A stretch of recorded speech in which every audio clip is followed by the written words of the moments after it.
Well, we're at the Fringe Festival in Edinburgh, and this is a bit surreal almost, because the only time really I caught up with...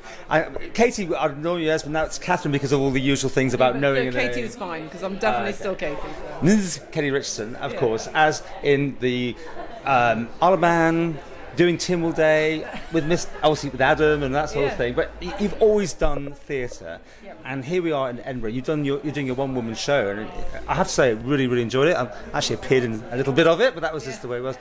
But tell me about what's gone on with you since the Isle of Man. Right, since the Isle of Man. Well, I did my Masters in performance, and out of that came this character. Oh, yeah, we should mention actually, Lotta. Yeah. Lotta Quizeen, so I don't normally look like this, but So. That's just part of the thing, yeah.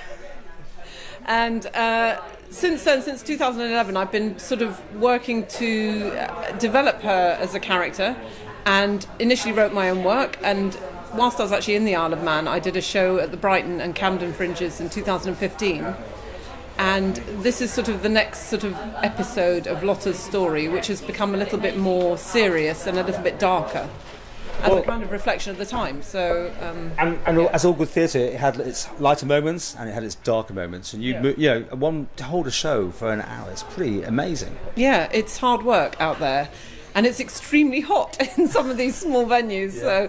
So, but it was. I feel very privileged actually, because I think it's a very well written piece of work. My writer is actually a consultant paediatrician, works in London and as a full-time doctor, and writes in her part-time. So this is her second time writing for me, and I think she's getting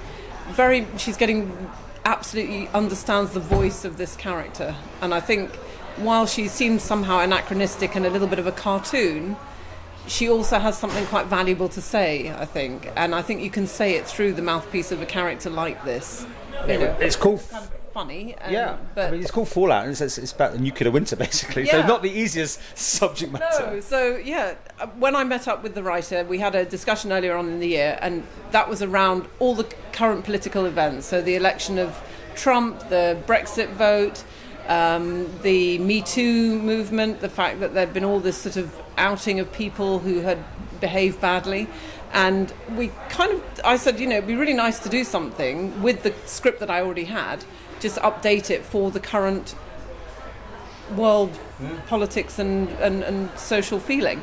And we chatted for a while, and she came away and she said, I'm writing a whole new script. It's set in a nuclear bunker. And I went, okay. And here we are with Fallout. And I think the setting is basically, it's this woman who has hidden herself away. She's the worst possible thing has happened to her in her life, and she's not been able to deal with it at all. So she has secreted herself away in her bunker, and along with the last vestiges of humanity, who are the audience. And interaction was required. I know. So there was me on the stage for a bit, but a little bit of post-apocalyptic dating. Thank you. You did very well at that. How's life? I mean, after being, in the Isle of Man, doing all those sort of things. I mean, I know.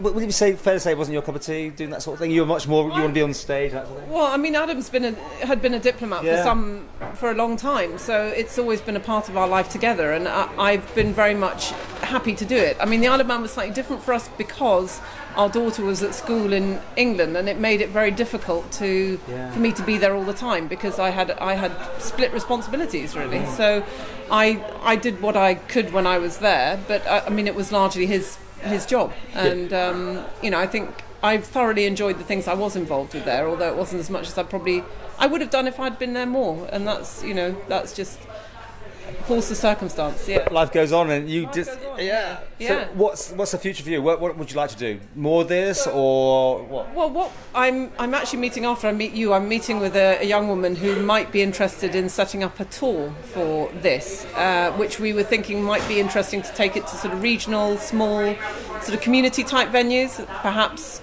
Head off to the Isle of Man, who knows, please. Which would be lovely. I mean, the Fringe is such a thing. I mean, you get these big venues, you get small venues like yours, and you've got the free Fringe as well. And there's got to be an audience there. I mean, is it tough crowd out there sometimes? Yeah, I mean, it is. It's very hard. I mean, you're out on the Royal Mile flyering the hour before your show, and you're, the same number of people who accept your flyer probably don't, and you get some people who look at you as if you are completely mad, and other people who are very enthusiastic and want to take your photograph, and then don't tag you when they share it, which is most irritating. Okay, well, to finish with, just tell people where you are, which venue, and what times. So I am at the Phoenix, which is a lovely little pub that serves vegan beer, among other things. Apparently very good beer here.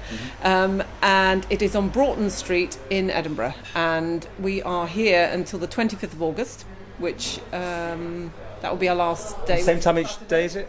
2:45 every afternoon. And it's free. Free theatre. Well, donations are like... But donations, welcome.